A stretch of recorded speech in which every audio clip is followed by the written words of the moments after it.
Hello everyone, আসসালামু আলাইকুম। সবাই কেমন আছো? আমি আলহামদুলিল্লাহ অনেক ভালো আছি। আজকে ফ্রাইডে, আজকে হচ্ছে আমার ছুটির দিন। আমার নর্মালি ডে অফ থাকতো আগে রবিবারে, আর এই প্রথম আমি ফ্রাইডে পেয়েছি। আমার তো ভীষণ ভালো লেগেছে ফ্রাইডে পেলাম। তো সকাল সকাল ঘুম থেকে উঠেই হচ্ছে আমি রান্নাবান্নার জন্য আয়োজন করলাম। প্রথমেই ভাত বসিয়ে দিয়েছি, তারপরে সবজি কাটলাম। মাঝখানে ছোট ভাইয়ের খিদা লেগেছিল, তখন তাকে একটা ডিম ভাজা করে দিয়েছিলাম। আর আমি হচ্ছে রান্না করব ছোট মাছ, আমার ভীষণ পছন্দ। ছোট মাছ মানে মলা মাছ দিয়ে আমি ঘরে কয়েকটা সবজি ছিল, এগুলি কুচি কুচি করে কেটে নিয়েছিলাম। আসলে সবজিতে এভাবে আমার ভাইরা খেতে চায় না, তো মাছ দিয়ে ভাবলাম একটু চটচড়ির মতো করে দিই, তাহলে খাবে, মুখেও টেস্ট লাগবে। আর সবজিটা আমি বেসিক্যালি পছন্দ করি, তো ঘরে কচুরমুখী, তারপরে সিম আর একটু পটল, এগুলো আমি ছোট করে কেটে নিয়েছি। নিয়ে তারপর আগে আমি হচ্ছে তেল পেঁয়াজ একসাথে দিয়ে সবজিটা ভালো করে ভেজে নিয়েছিলাম।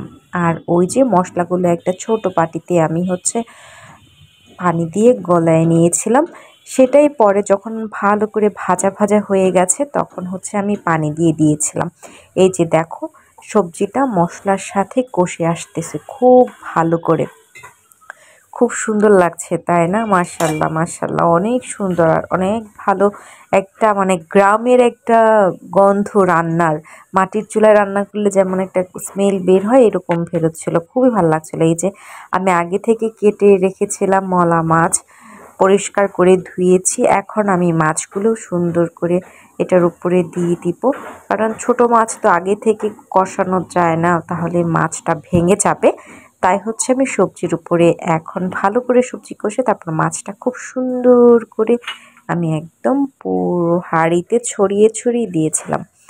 আর এই রান্নার সময় জানো, আজকে তো ভূমিকম্প হয়েছিল, এই যে কাঁপাকাঁপি শুরু হয়ে গিয়েছিল। আমি তখন রান্নাটা স্কিপ করে আমরা ছাদে চলে গিয়েছিলাম। খুব ভয় পেয়ে গিয়েছিলাম। আল্লাহ সবাইকে রহমত করেছে, সেটাই অনেক ভালো লাগার একটা বিষয়। সবাই আমরা ভালো আছি।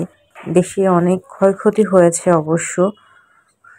যাই হোক, আল্লাহ যা করেন সব কিছু ভালোর জন্যই। আমি আবার ভূমিকম্পের পর যখন স্বাভাবিক হয়েছে রান্নায় ফিরে আসলাম। এই যে দেখো, তখন আমি চুলাটা অফ করে গিয়েছিলাম। তো এখন মাছের সাথে সবজিটা, চুলাটা অফ ছিল তো তাই আমার তরকারিটাও একদম নিস্তেজ হয়ে গিয়েছিল। কষিয়ে ভালো করে আমি এখন আবার পানি দিয়ে দিলাম। সাথে আমি আবার যেহেতু ছোট মাছ আর এখন জলপাইয়ের সিজন, জলপাই দিয়ে তরকারি খেতে আমার খুব মজা লাগে, কারণ একটু টক টক হয় তো খেতে খুব ভালো লাগে। তা পানি দিয়ে দিলাম, পানি দেওয়ার পর আমি কিছুক্ষণ রাখার পরে এই যে হচ্ছে পলক চলে এসেছে আমার তরকারি। এটা হচ্ছে একদম মানে লাস্টের দিকে, ফাইনাল লুকই বলতে পারো। মাশাল্লাহ, খুব সুন্দর হয়েছে। আর আমি তো এটা ভয়েস ওভারটা পরে দিয়েছি।